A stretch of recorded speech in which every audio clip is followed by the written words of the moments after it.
Hi kitchen friends! Welcome to Juls Flavor Bliss. If you're a beginner cook or baker, or just love a simple way of cooking, I will show you in real time how to go through the step-by-step in making each recipe a truly fun and exciting kitchen adventure. So come on, cook along with me. And in this episode, we're gonna be making the easiest, creamy, yummy, homemade ice cream. And in this recipe, we'll be using only 2 ingredients and no ice cream machine. Plus, any flavor of your choice. So come on, join me in my kitchen. I'll be using a stand mixer, or you could use a hand mixer, or your hand and a wire whisk. We'll just do a simple mixing. The very first step is we will whip our heavy cream, but be sure it is cold.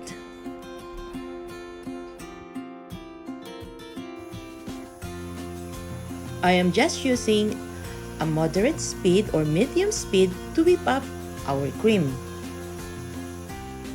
And after a while, I'll be incorporating our condensed milk.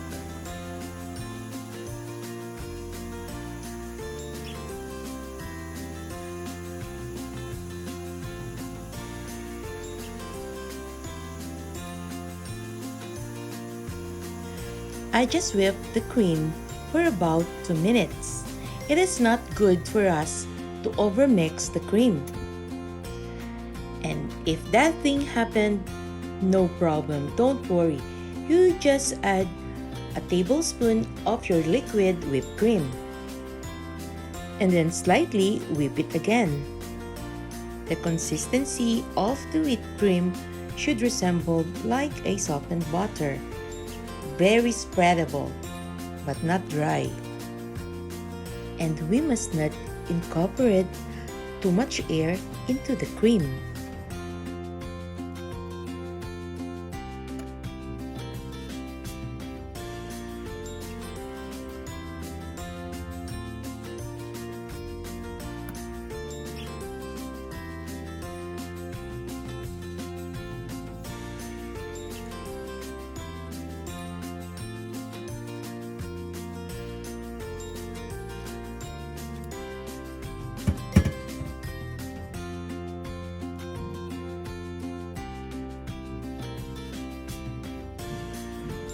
And if you look closely, you could see the texture of the cream is just like so soft and silky. Because of its silkiness, it's a good sign that later on we're gonna have a smooth ice cream. And now we'll be adding a flavor, and it depends on your choice.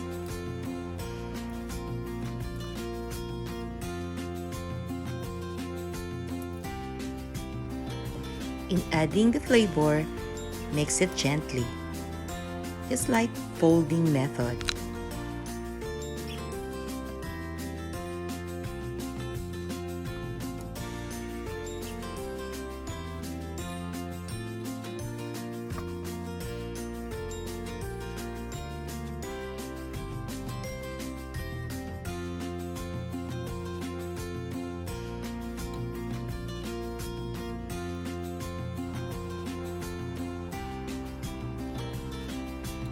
I decided to put more with cocktail. And it depends on you. If you want more or less, or even the sweetness, you could just add half of condensed milk. For lesser sweetness, it's up to you.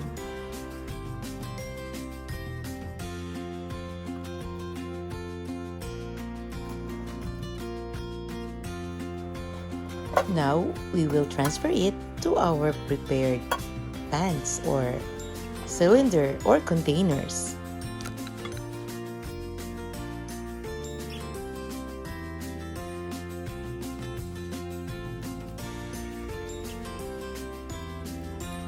make sure that you packed it well. It must be well compact. We don't want air pockets inside our ice cream. And air pockets bad for ice cream. It will trap moisture inside, and that moisture will turn into liquid or water and will crystallize. And crystallization is bad to ice cream. Your ice cream will be hard and rough. But if you follow along with this method, I'm sure we're gonna have a silky smooth, creamy, homemade ice cream.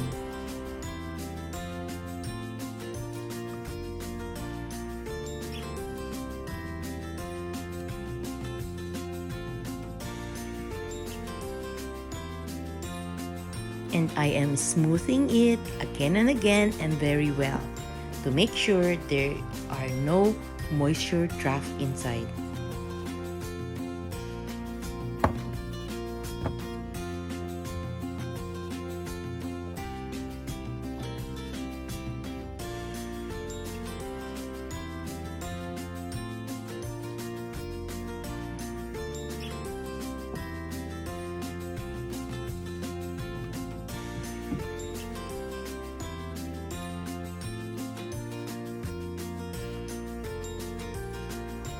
And by the way, if you have some recipes in your mind, you can comment them down below.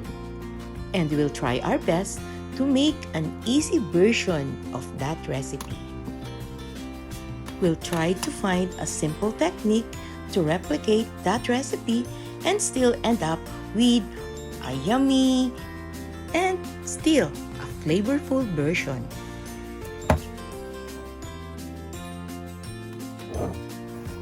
Now we cover it with a plastic wrap, sealing it properly.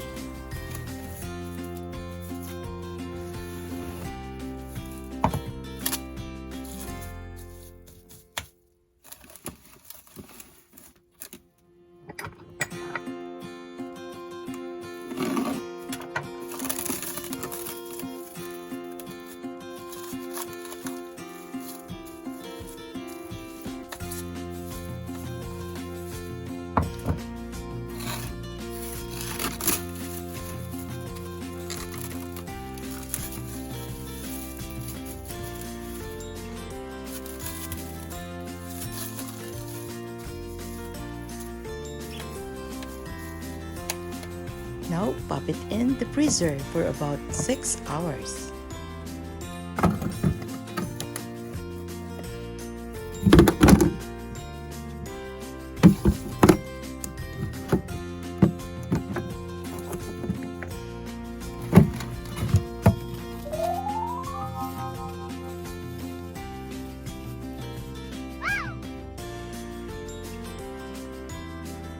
Tadaan! Our homemade ice cream is ready. Come on, let's dig in.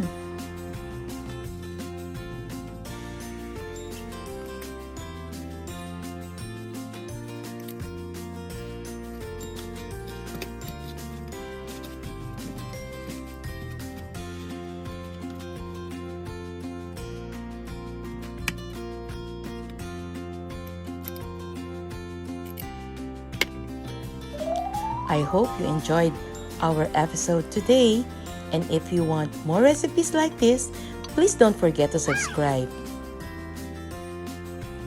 Until next Wednesday for more fun and exciting kitchen adventure here in Juls' Flavor Bliss.